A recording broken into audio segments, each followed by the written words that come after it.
Nafsu tak cukup sikit. Nafsu ni perangai dia, tabiat dia suka lebih, suka bersenang-senang, suka berseronok-seronok. Itu keinginan nafsu. Kalau harta bukan sekadar nak ibadat, dia nak harta yang lebih daripada qadar ibadat. Kalau makan bukan makan sekadar kenyang nak jaga kesihatan, tetapi nak bermewah-mewah dengan makan. Kalau berpakaian bukan sekadar nak menutup aurat, tapi dia ingin pakaian yang mewah-mewah, yang megah-megah. Itu keinginan hawa nafsu.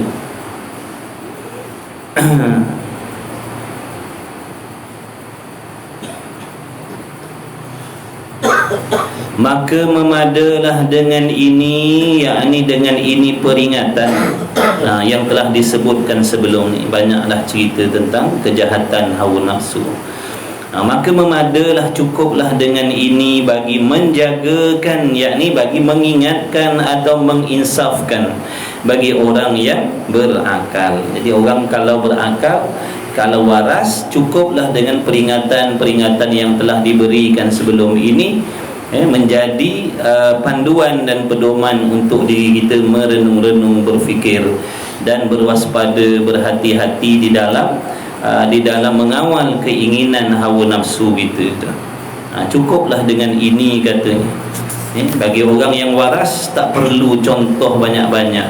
Orang yang cerdik tak perlu contoh tauladan yang banyak untuk diambil pelajaran, peringatan.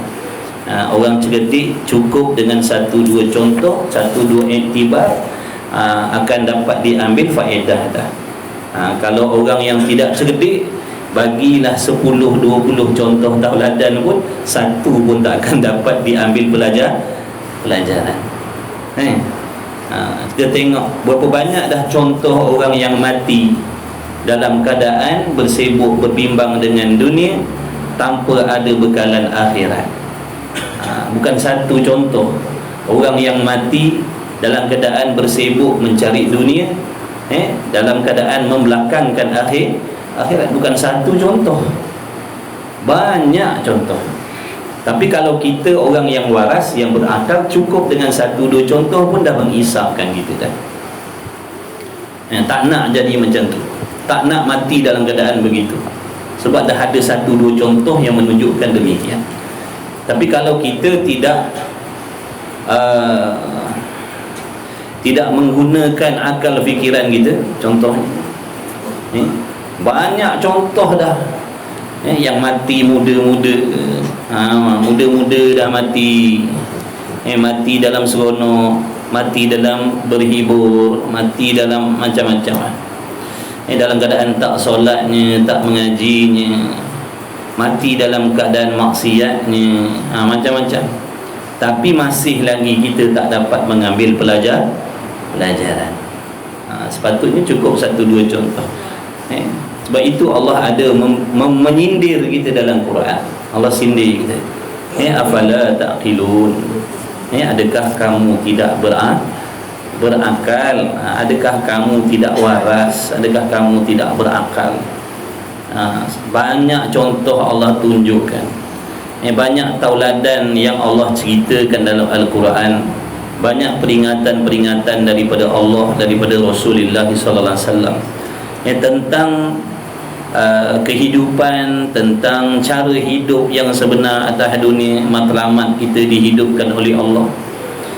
Banyak yang mati dalam keadaan tidak dapat membawa apa-apa bekalan, kerana dilekakan oleh keinginan hawa nafsunya berseronok atas dunia.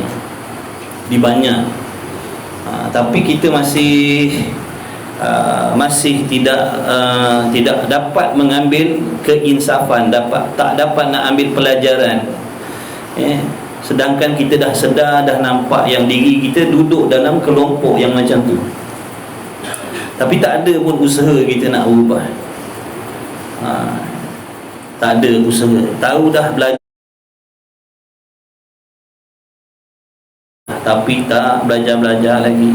Tahu dah sembahyang tu wajib, tapi tak sembahyang lagi. Padahal contoh banyak dah. Allah sindir, afala ta'qilun, adakah kau tak berakal, adakah kau tak waras? Apa matlamat kita hidup? Adakah untuk berseronok, mencari kesenangan, mencari hiburan, ataupun matlamat utamanya ibadat? Matlamat hidup kita ni ibadat lah. Allah Ta'ala dah bagi tahu, tidak aku ciptakan jin dan manusia melainkan supaya mengabdikan diri kepada Allah, yakni mentaati perintah Allah, buat segala yang disuruh zahir dan batin, meninggalkan segala yang dilarang zahir dan batin. Itu matlamat kita hidup. Itu matlamat kita dijagakan oleh Allah selepas daripada kita tidur. Kan tidur tu ibaratnya mati. Malam ni kita tidur, besok Allah bangkitkan kita daripada tidur. Kenapa? Ibadat. Untuk ibadat. Daripada tiada kita dijadikan oleh Allah. Daripada kita tiada Allah hidupkan, Allah jadikan kita. Untuk apa? Mengabdikan diri kepada Allah. Malam kita tidur, pagi besok Allah jagakan kita balik. Untuk apa tu Allah jagakan kita? Ibadat. Ada pun mencari harta, kesenangan, keseronokan, keselesaan, itu sampingan, itu sambilan supaya kita tidak terlalu bosan beribadat. Macam handphone ni, handphone ni matlamat utama dia diciptakan untuk perhubungan, betul? Perhubungan, jawab panggilan, buat panggilan, jawab mesej, balas mesej.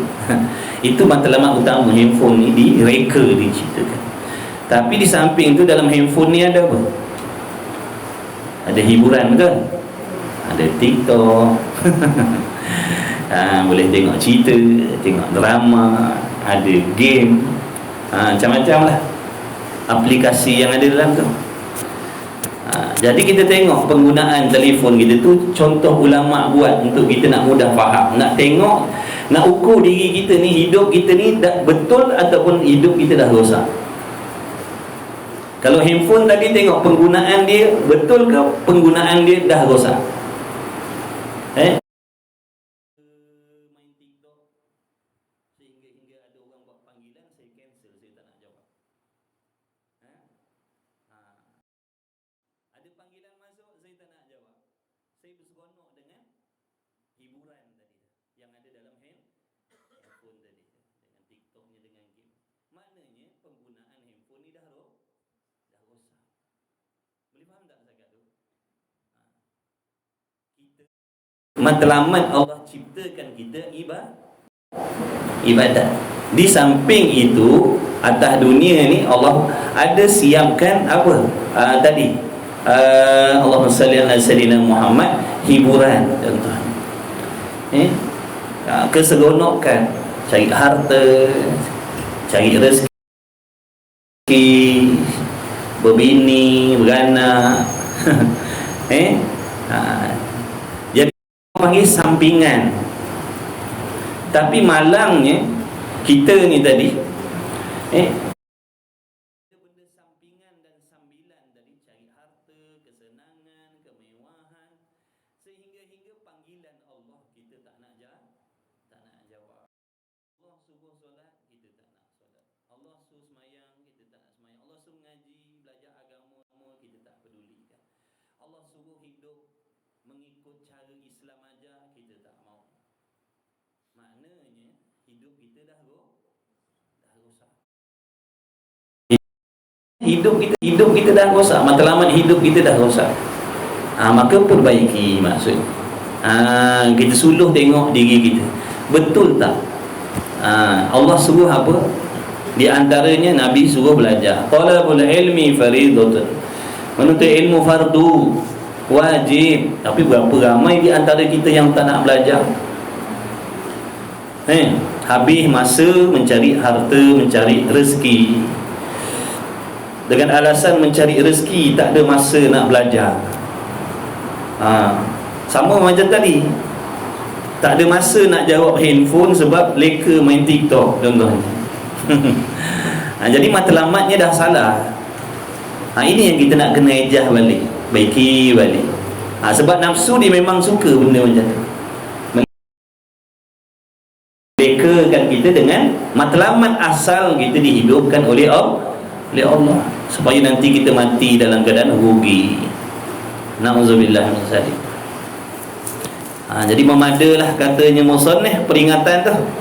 Bagi orang yang berakal, dia akan nampak kesilapan, kesalahan, dan dia akan nampak bahaya, betapa bahayanya kalau kita mati dalam keadaan tidak ada bekalan yang kita bawa. Dengan sebab dilekakan oleh keinginan nafsu, nak cari harta sebanyak-banyak, kekayaan sebanyak-banyak. Bukan tak boleh, boleh. Yang salahnya tadi membelakangkan perintah Allah. Bukan tak boleh nak main TikTok, nak main game, nak tengok apa cerita dalam handphone tu boleh. Tapi bila ada panggilan jawab. Jadi silap kita ni leka dengan permainan tadi, sampai tujuan utamanya kita tak pedulikan. Mana dah salah. Bukan tak boleh cari rezeki, boleh. Tapi bila sampai waktu yang Allah perwajibkan buat sesuatu, kita kena buat. Bila sampai sempadan Allah Ta'ala kata benda ni haram, mana tak boleh buat. Tapi kita abaikan benda tu, kita tak ambil berat benda tu. Yang kita tahu nak seronok tadi, cari harta, cari rezeki, yang Allah wajibkan kita tak ambil berat, yang Allah haramkan kita langgar. Maknanya cara hidup kita dah salah. Baiki balik lah. Baiki balik, ejah balik. Sebelum mati ni sempat lagi nak ejah. Tapi dah mati tak sempat dah nak ejah. Mati ni dia datang tiba-tiba. Ni nak puasa ni siap lah. Biasa nak puasa ni ada lah yang tak ada pergi ni. Kat kampung kita baru ni 2 hari. Sedang ke bumi seorang, dapat panggilan mati seorang lagi. Gali lagi satu lubang. Nampak tak? Kita sampai, kita menyusul kita. Jadi sebelum sampai tu baik kita perbaiki balik. Itu masing-masing lah. Panduannya dah ada. Cara hidup atas dunia yang sebenar yang Allah suruh macam mana? Kita tengok. Kita buat tak macam tu? Mana kalau tak buat, cara hidup kita dah salah. Kita bukan nak kata apa, kita bukan nak kata sesiapa. Ini undang-undang dia. Siapa yang buat macam tu dia. Siapa yang tak buat macam tu, baguslah, selamatlah. Siapa yang buat macam tu, bersibuk dengan hiburan-hiburan atas dunia, pangkat, jawatan, anak bini, kekayaan tadi, serta di samping itu dalam keadaan yang Allah suruh kita tak peduli, yang Allah larang pun kita tak peduli, ketahuilah cara hidup kita dah salah. Itu semua nafsu lah tu, nafsu yang bekerja sama dengan syaitan tadi tu, nak melekakan kita supaya kita leka, berasa macam sempat, berasa macam sempat, dah bertemu dengan malaikat maut dah. Nak reverse balik tak boleh. Malaikat maut kalau datang itu dia tak patah lah. Dia tak patah balik kecuali cabut roh kita tu. Kalau kata malaikat maut datang, lepas tu dia nak balik saja-saja dah. Dia kalau datang, dia takkan pergi, melainkan dia dah cabutnya nyawa kita. Tu kita kena beringat. Muda tak syarat. Mati tu bersepah tu kat jalan raya, tengok betul ramai orang muda-muda mati dah jalan. Yang ingat kita muda, kita sihat, mati lambat lagi dah. Kena ingat mati selalu. Mudah-mudahan tergerak hati kita nak membuat persiapan. Bukan tak boleh cari harta kekayaan, boleh, tapi sempadan itu tadi jaga. Yang Allah wajibkan kena buat, yang Allah haramkan kena tinggalkan. Lepas tu nak cari harta, carilah. Nak cari harta, carilah. Nak cari keselesaan, carilah, asalkan jangan langgar sempadan yang Allah dah tetapkan tu. Macam tu cara hidup atas dunia. Dan sebenarnya telah sampai kepada kami daripada setengah orang yang soleh-soleh, dikatakan baginya Ahmad anak Arqam Al-Balkhi rahimahullah ta'ala, bahawasanya berkata telah membantahi akan daku nafsuku dengan keluar kepada ghazwatu sabilillah, yang perang sabil. Maka kata subhanallah, bahawasanya Allah subhanahu wa ta'ala telah berfirman, firmannya Allah, innan nafsa la'ammaratun bisu'. Sesungguhnya nafsu itu selalu seringkali menyuruh, yakni mengajak kepada kejahatan.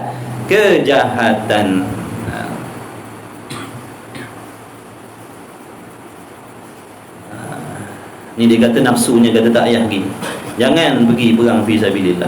Nafsunya kata jangan pergi, jangan pergi perang fi sabilillah.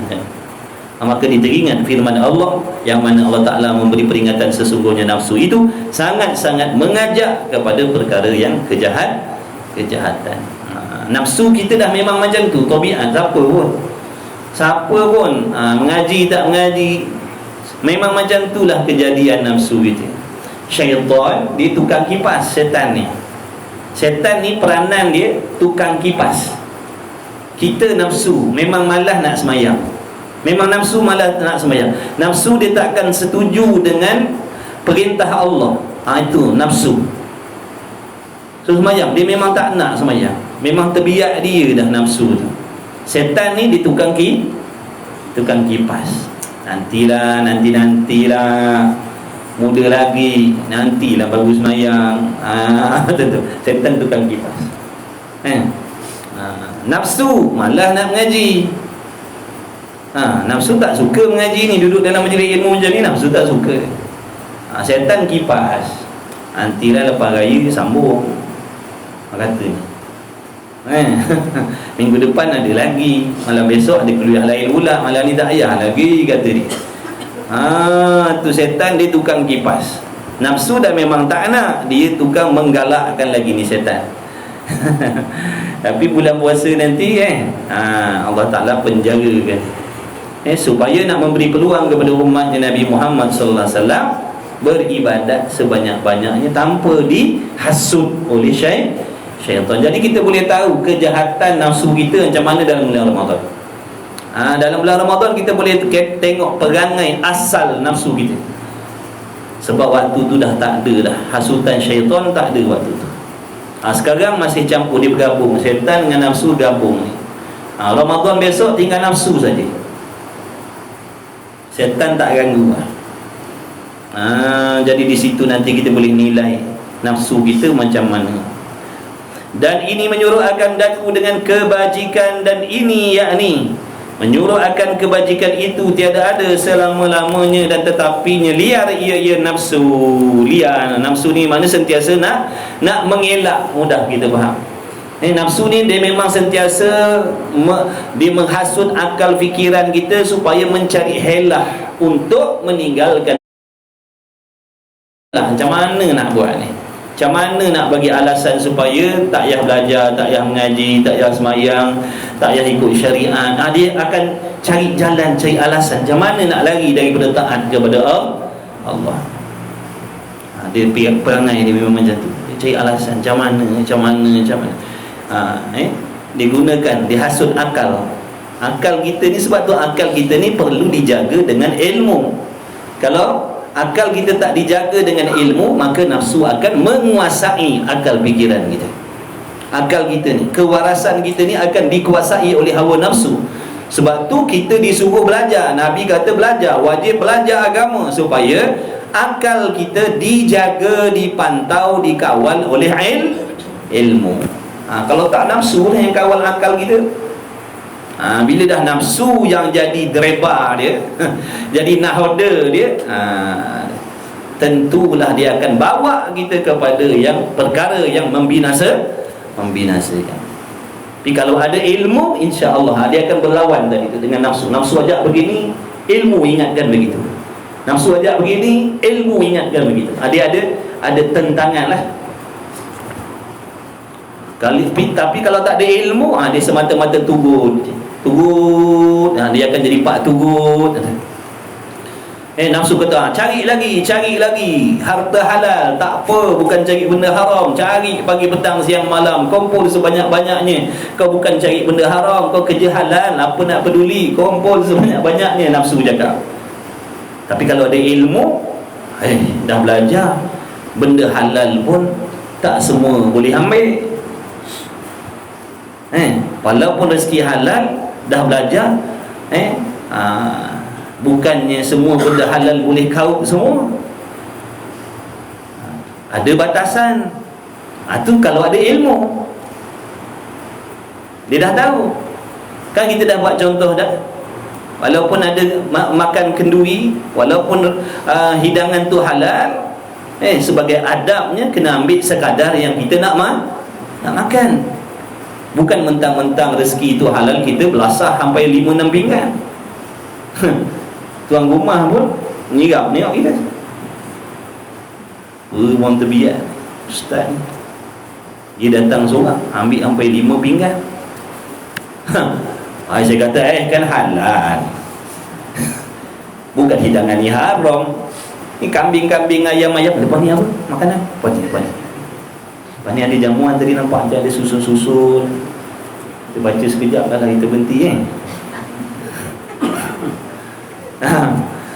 mentang-mentang halal saya makan sampai 5-6 pinggan. Macam mana tuan rumah tengok saya? Dia kata apa perangai je. Macam itulah juga Allah akan tengok kita. Mentang-mentang halal kita belasah cukup-cukup, kumpul sebanyak-banyaknya, tu satu. Dah tu pula sampai langgar batasan Allah. Kalau tadi makan, tadi saya makan tuan rumah panggil, Ustaz, saya buat dia. Jangan kacau nak makan ni, benda halal ni. Tuan rumah kata ni geram. Macam itulah kita cari rezeki halal pagi, petang, siang, malam. Allah suruh semayang. Nanti rezeki halal ni. Allah suruh pergi ngaji fardu ain, wajib ngaji fardu ain. Nanti dulu ni rezeki halal ni nak cari. Itulah ibarat. Tu kalau ada ilmu, dia tahu sempadan. Masalah ni cara aku ni. Ditegur, diingatkan oleh ilmu. Kalau dah ikut, kalau nafsu kata cari, kita pun carilah. Masa muda ni lah nak kumpul sebanyak-banyaknya, kata dia. Besok dah tua senang, kut tua.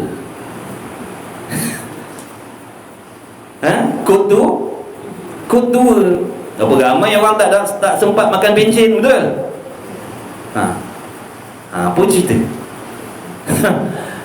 Kalau tua mujur lah.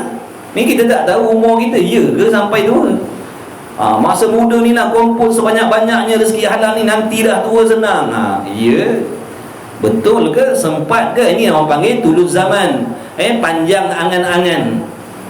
Panjang angan-angan, berasa lambat mati, berasa macam sempat tua.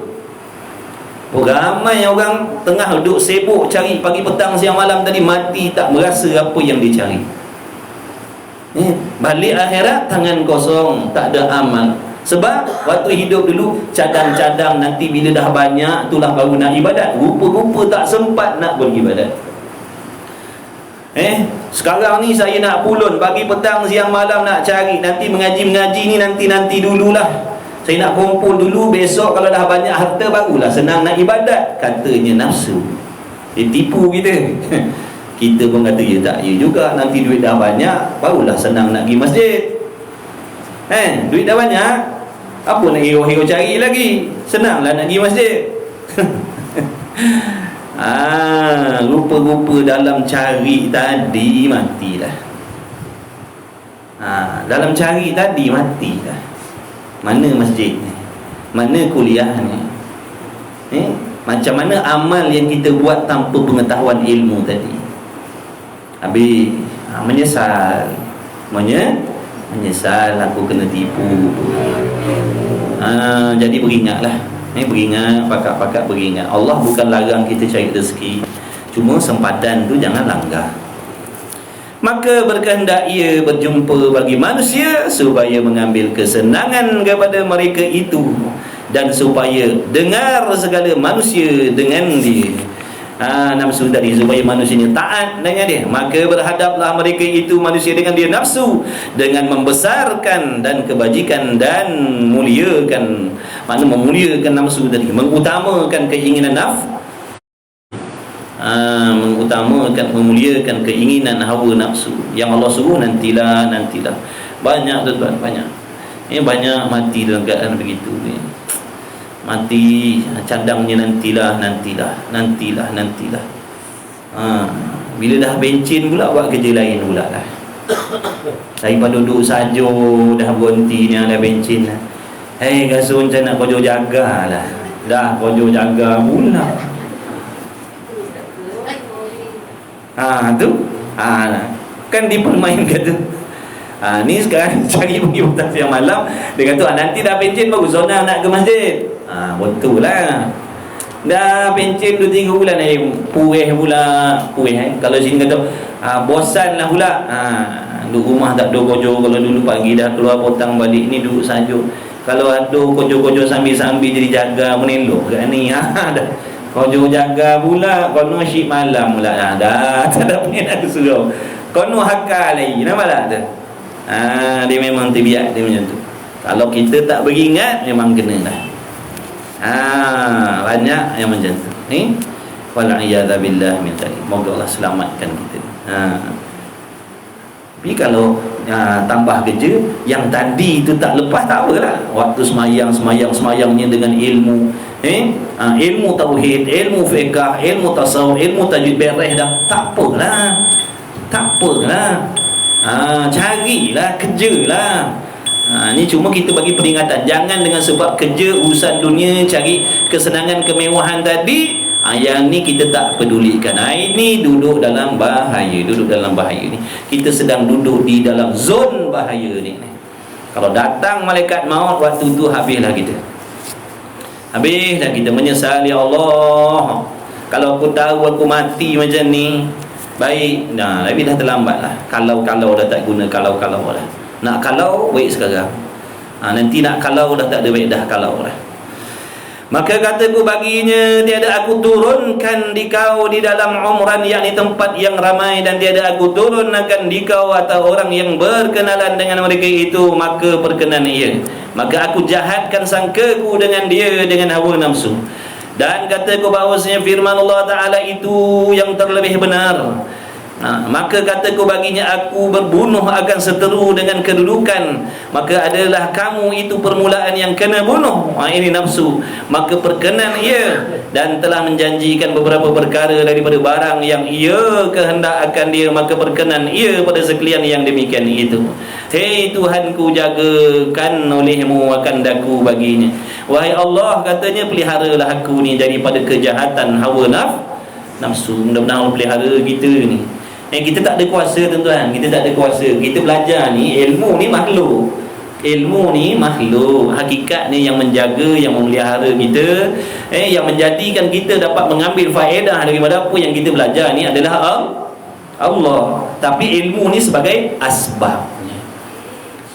Jadi kita nak Allah jaga kita, pelihara daripada kejahatan syaitan, hawa nafsu, tipu daya makhluk, dunia dan sebagainya. Asbabnya ilmu, tapi hakikat yang menolong, yang menyelamatkan kita adalah Allah. Itu jangan lupa, itu tauhid kita, itu akidah kita.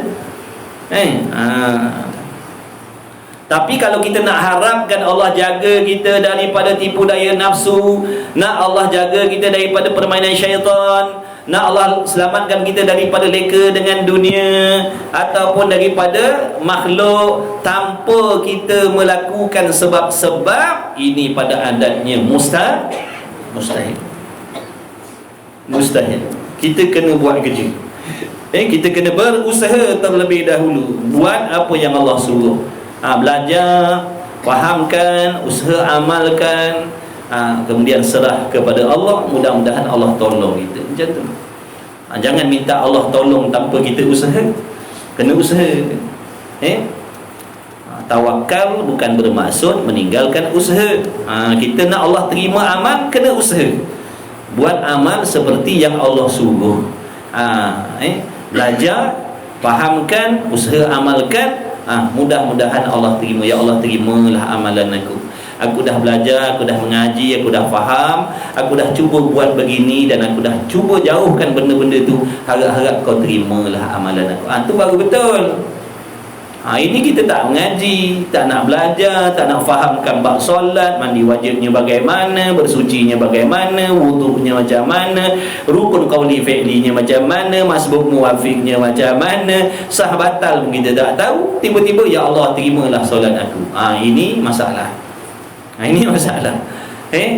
Kita buat dalam keadaan tak tahu apa-apa, tiba-tiba nak Allah terima ibadat kita. Ini jadi angan-angan je lah nanti kalau. Jadi angan-angan je. Hei Tuhanku, jagalah olehmu akan daku baginya. Mudah-mudahan Allah pelihara kita semua ni daripadanya, daripada nafsu tadi.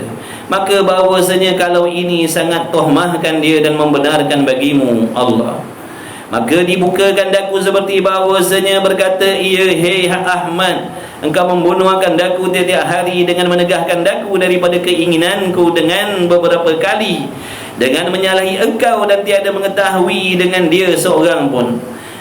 Maknanya Ahmad ni tadi ni apa? Dia membunuh yakni akan hawa nafsunya dengan tidak mengikut keinginan. Makna dia lawan nafsu ni. Kalau nak ingin ingin apa? Berlebih-lebih, dia lawankan, dia tak turutkan. Kalau turutkan, mana kita turutkan lah. Kalau dia kata cari harta banyak-banyak, turutkan. Tu maksud turutkan. Ni dak lawan. Ada keinginan tu tapi lawan maksudnya.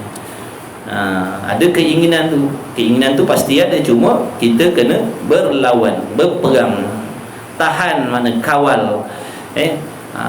Nak kawal kejahatan hawa nafsu ni tadi, kata ulama, mesti ada sifat takut dalam hati terhadap Allah. Mesti ada perasaan takut, gerun dalam hati terhadap Allah, gerun dengan azab Allah, gerun dengan azab di alam barzakh. Kena ada perasaan takut kepada Allah, baru insya-Allah boleh kita kawal keinginan hawa nafsu tadi tu. Kalau tak ada rasa takut terhadap Allah, tak ingat mati, ini memang kita akan turutkan keinginan nafsu itu. Sebab tu takut kepada Allah, takwa kepada Allah itu hukumnya wajib, mesti ada dalam diri kita, baik lelaki, baik perempuan, baik tua, baik muda. Takut kalau aku mati nanti Allah tak terima amal, takut amalan aku Allah tak terima, takut nanti mati su'ul khatimah, takut nanti mati dalam keadaan leka, takut nanti mati dalam keadaan tak ada bekal. Kena ada perasaan takut macam tu, baru boleh insya-Allah kontrol sikit nafsu kita tu. Kalau tak fikir kan habis. Turutkan. Dan tiada mengetahui dia kan. Maka jika engkau berperang, berbunuh engkau, dibunuh sekali, yakni mati dengan sekali bunuh, maka sentosa aku daripadamu.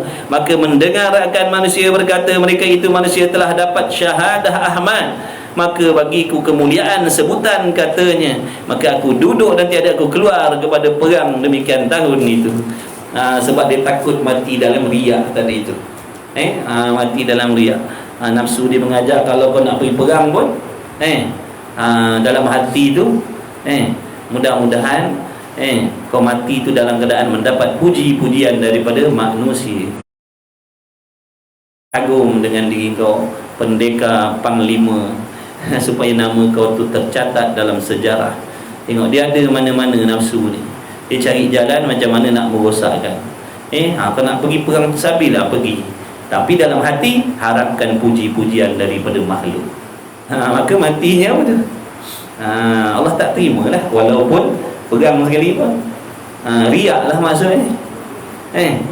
Kita contohnya pergi fi sabilillah, niatnya nak pergi perang fi sabilillah, tapi niat dia apa? Supaya dikenal orang yang dia ni orang yang gagah berani. Dia nak benda tu, ataupun nakkan pengiktirafan, ataupun nakkan ganjaran, bukan ikhlas nak menegakkan agama Allah, bukan. Dia pergi perang tu nak menunjukkan keberanian dia kepada manusia, supaya orang kenal yang dia tu panglima. Habislah. Halus je permainan dia nafsu ni. Nafsu setan ni, permainan dia halus je. Sebab tu kalau kita tak nampak, kita terkena. Kalau kita tak ada ilmu, kita tak akan nampak tipu daya dia. Halus saja, tersimpan dalam hati. Nak mengaji lah, mudah-mudahan nanti orang kata aku bagus, mudah-mudahan orang kata aku baik. Tu halus je dalam hati. Kita pun pergilah mengaji mengaji pagi, petang, siang, malam. Rupa dalam hati ada keinginan supaya orang puji-puji, kita kata bagus, kata baik. Habislah.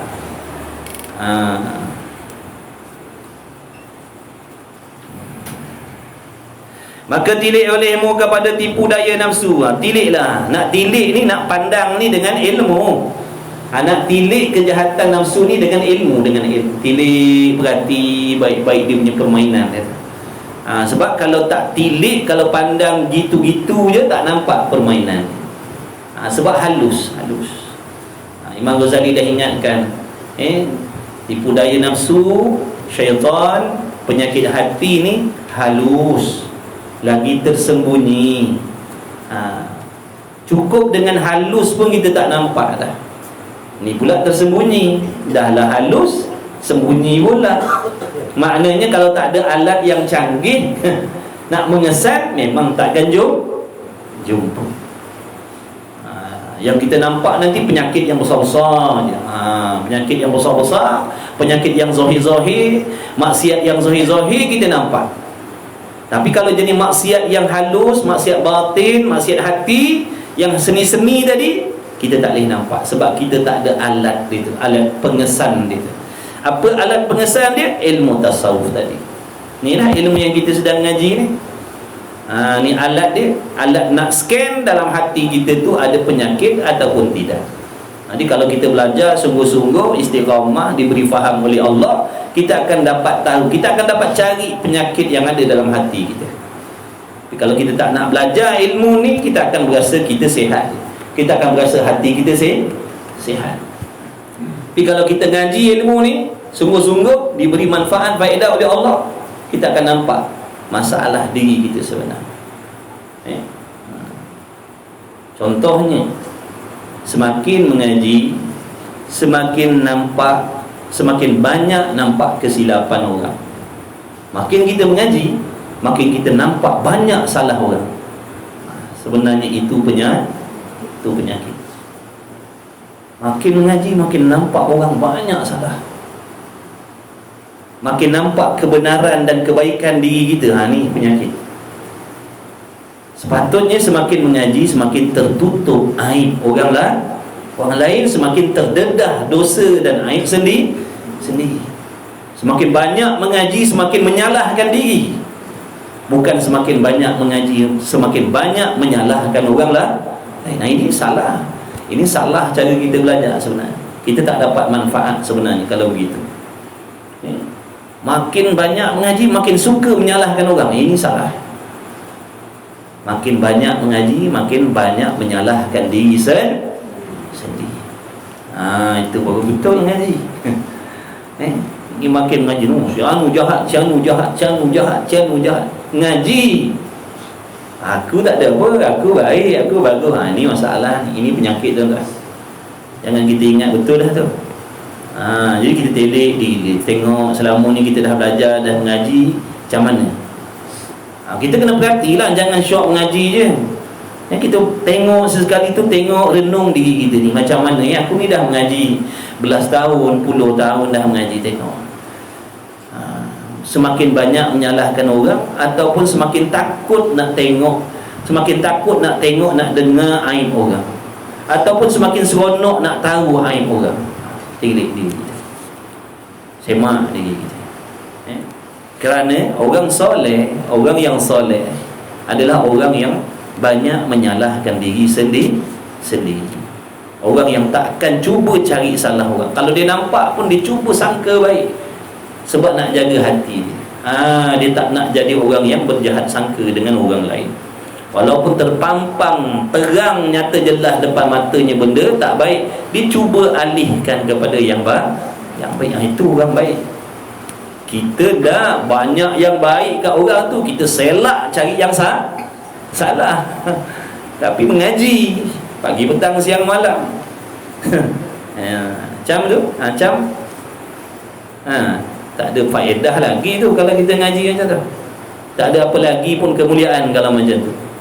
Sebab ilmu, orang yang belajar agama ni, orang yang mengaji agama ni, dia menjadi mulia sisi Allah apabila mengamalkan ilmu yang dia belajar. Bukan sekadar belajar, rajin mengaji pagi, petang, siang, malam, tapi diri tak ada perubahan. Itu tak ada apa kemuliaan pun. Semakin mengaji, lidah semakin jahat. Semakin mengaji, mata semakin jahat. Makin mengaji, telinga makin jahat. Tak ada perubahan. Sepatutnya makin mengaji, mata makin tertutup daripada benda haram, telinga makin tak suka nak dengar benda haram, lidah makin tak suka nak cakap benda haram. Makin mengaji, tak suka nak simpan benda jahat dalam hati. Ni dah kita ngaji tapi mulut macam biasa, mata macam biasa, telinga macam biasa. Apa faedah yang kita dah dapat selama kita ngaji? Sebab tu semak balik, tengok balik. Mengaji ni ibadat tuan-tuan. Tengok balik niat kita tu apa. Niat kita belajar nak apa sebenarnya? Sebab kita akan diberi oleh Allah dengan apa yang kita niatkan. Kalau kita belajar, niat kita ikhlas kerana Allah, niat belajar nak baiki diri, nak tahu yang salah nak tinggalkan, nak tahu yang baik nak buat, insya-Allah akan ada perubahan. Tapi kalau niat kita pergi majlis ilmu nak dengar-dengar, nak isi masa lapang, itu saja yang kita dapat. Kita takkan ada perubahan dalam ibadat, takkan ada perubahan. Cuma orang pandang kita kata bagus, rajin belajar. Hakikatnya tak ada perubahan. Na'udzubillah min zalik. Jangan ingat kita bila dah belajar, kita dah aman, selamat, tenteram, dah kira baik, dah boleh nak tengok orang lain atas bawah. Dah. Tu ngaji tasawuf macam tu. Tu. Ilmu yang kita ngaji ni macam tu. Dia nak ngajar kita jadi hamba yang macam tu. Bukan hamba yang semakin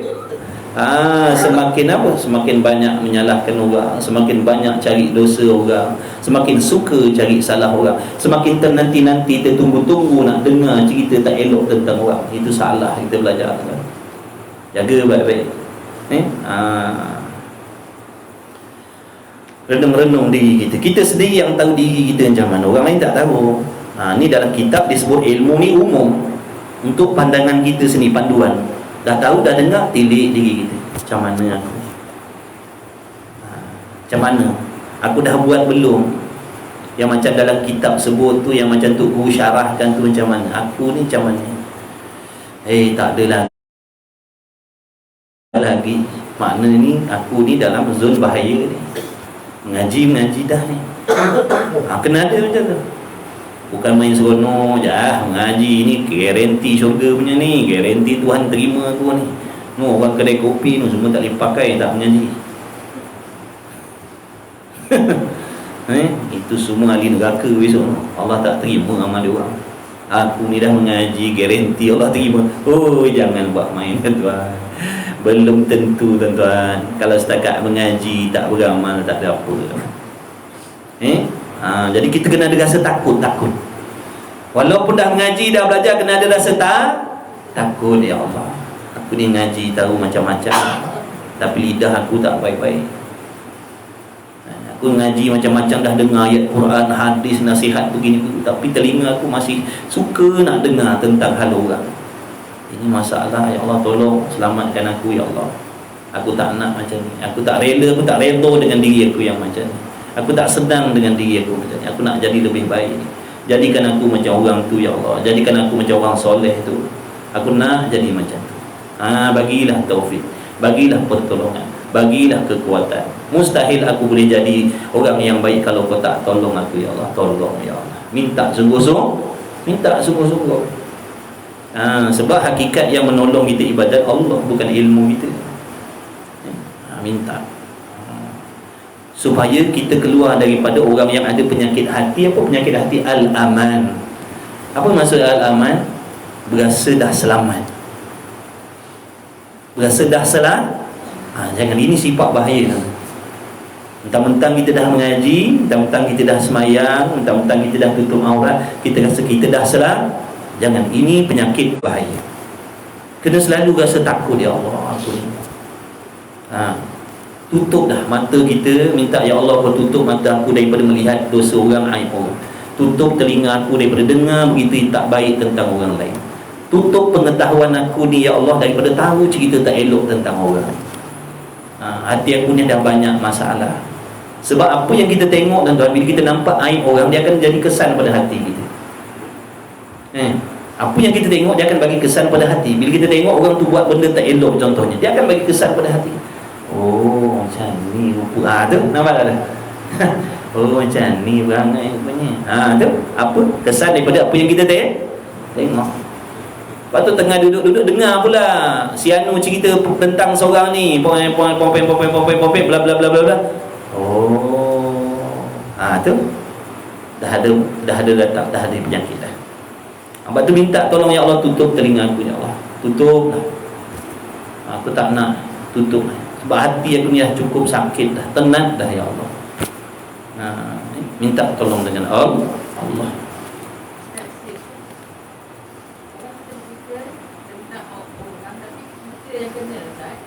Maksudnya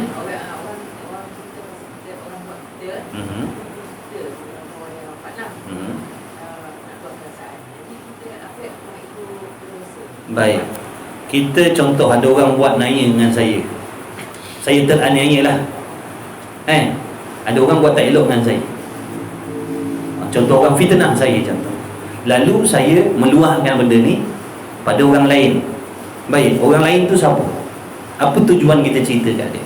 Adakah untuk kita meminta nasihat, ataupun sekadar nak memberitahu yang kita ni ditohmah oleh Fulan bin Fulan contoh?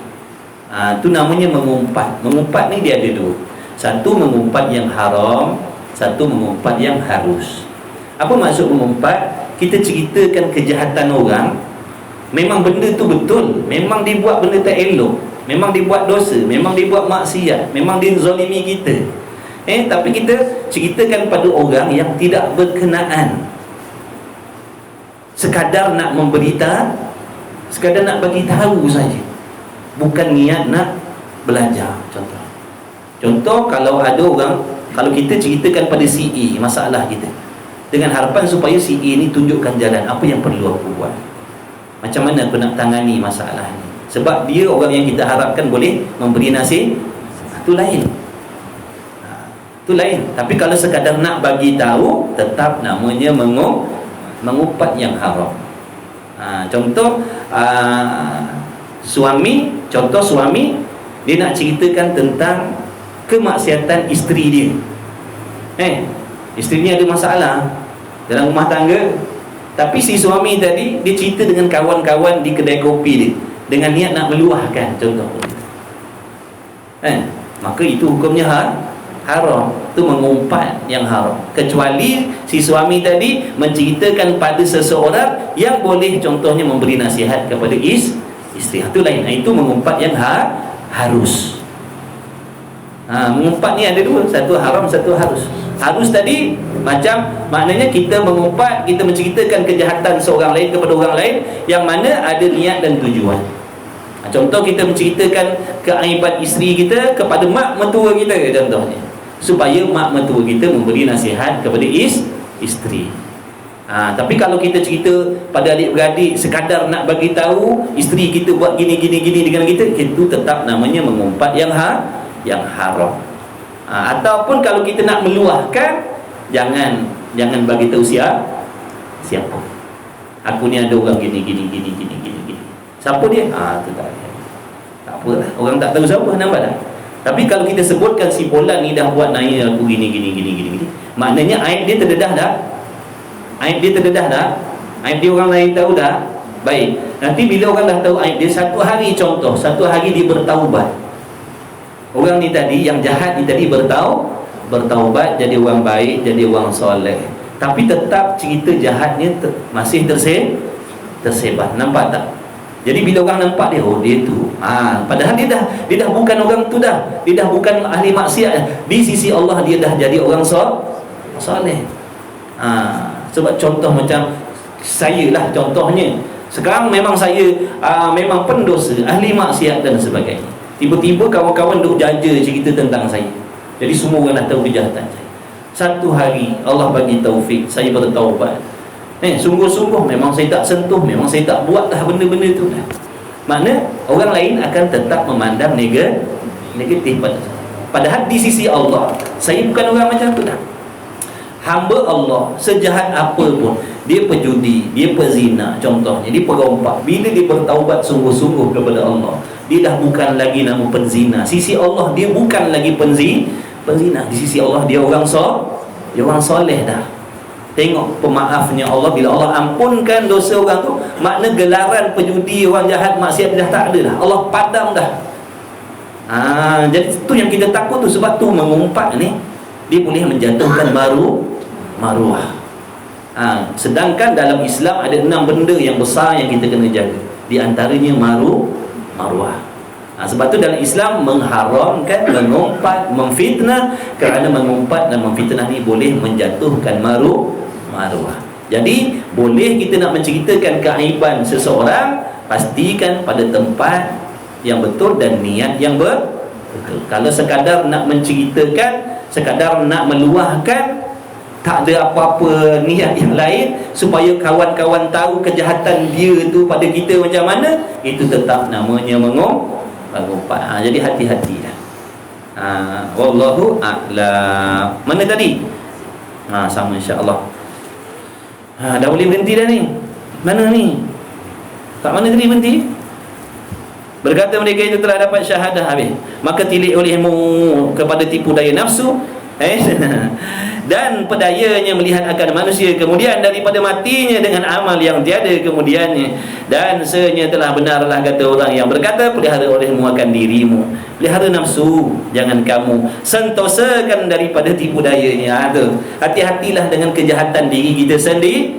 Kan kita diajar dalam doa kan, ya Allah, jauhkan diri aku, selamatkan diri aku daripada kejahatan diri aku sendiri. Makna kejahatan diri kita ni maknanya kejahatan nafsu kita. Ya Allah, lindungilah kita, lindungilah aku daripada kejahatan nafsuku ya Allah. Sebab aku pun tak pandai, aku pun tak faham, aku pun tak gerti punya jahatnya nafsu ni, selok belok tipu dayanya aku tak tahu ya Allah. Tetapi kau sesungguhnya kau yang maha mengetahui, maka selamatkanlah aku daripada tipu daya nafsuku sendiri ya Allah. Minta pada Allah macam tu. Tak tahu bahasa Arab, doa yang rumi-rumi yang jauh Melayu-Melayu. Kita doa ni, kalau doa dalam bahasa Arab, yang afdal doa ni yang kita faham, kecuali doa tu warid daripada Nabi SAW. Kita nak ambil berkah doa yang dibaca oleh Nabi SAW, itu tak apa, tak faham pun tak apa. Yang terbaiknya doa ni yang kita faham, barulah kita boleh berdoa dalam keadaan hadir hati. Mana kita faham, ya Allah, apa yang kita minta tu kita faham, kita gerti. Daripada kita baca, kita pun tak faham apa sebenarnya yang kita minta. Jadi doa selepas solat tu, kalau selepas doa yang kita baca tadi, doa yang warid daripada Nabi SAW, tak apa, afdal lah walau bahasa Arab. Tapi kalau doa yang kita tak faham erti maksudnya dan bukan doa yang warid daripada Nabi SAW, yang terbaiknya bacalah doa yang kita, walaupun dalam bahasa Melayu, itu lebih sampai ke hati kita. Kita kalau minta sungguh-sungguh, sebab kita gerti apa yang kita mintakan. Wallahu a'lam. Cukuplah sekadar itu kelas penangguhan kita semesta ni lah. Cukuplah tanda besar-besar gitu. Jika lebih gayo silap lebih gayo haji berjumpa tanda situ 190 lah kalau kita saya. InsyaAllah mudah-mudahan dengan berkat doa, dengan berkat menjadi ilmu kita pada malam ni, mudah-mudahan dengan berkah ada rasa cinta, rasa seronok sikit, yang ada sekelumit rasa dalam hati kita seronok ngaji tu. Mudah-mudahan Allah pandang, mudah-mudahan jadi asbab Allah ampunkan kita semua, Allah redha kita semua, anak bini kita, ibu bapa kita, kawan-kawan kita semuanya, tidak terkecuali siapa pun, muslimin muslimat. Mudah-mudahan diampunkan dosa oleh Allah Subhanahu wa taala. Mudah-mudahan diberi umur yang berkah, diberi rezeki yang halal lagi berkah. Mudah-mudahan Allah bagi taufik kepada kita untuk berusaha bersungguh-sungguh memperbaiki ibadah kita yang zahir dan yang batin sisi Allah Subhanahu wa taala. Insya-Allah di kesempatan ini saya minta maaf banyak-banyak, salah silap tutur kata dan sebagainya yang sengaja yang tak disengajakan daripada saya ataupun daripada ahli keluarga saya, yang saya minta maaf banyak-banyak. La haula wala quwata illa billahil aliyil azim. Insya-Allah kita tangguhkan kelas kita ni nanti, biasanya lepas 15 Syawal lah kita akan sambung balik. Mudah-mudahan Allah panjangkan umur kita semua, niat kita, azam kita nak mengaji lagi, nak sambung lagi. Insya-Allah. insyaallah. Bismillahirrahmanirrahim. Alhamdulillahirabbil alamin wassalatu wassalamu ala Rasulillah wa ala alihi. Allahumma rabbana fa'na bima 'allamtana rabbana 'allimna alladhi ma yanfa'una rabbana faqih ahlana wa qarabati lana fi dinina ma ahli al-qutri unsa wa dzakar wa sallallahu ala sayyidina Muhammad wa ala alihi wa sahbihi wa baraka wa sallam. Alhamdulillah. Taqabbalallahu minni wa minkum minna wa minkum taqabbal ya karim. Ada tahlil ringkas lepas solat. Lepas tu makan. InsyaAllah. Makan berhidang. InsyaAllah.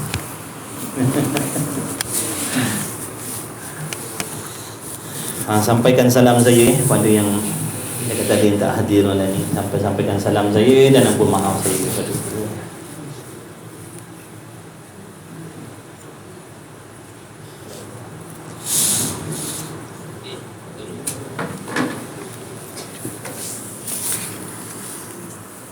insyaallah.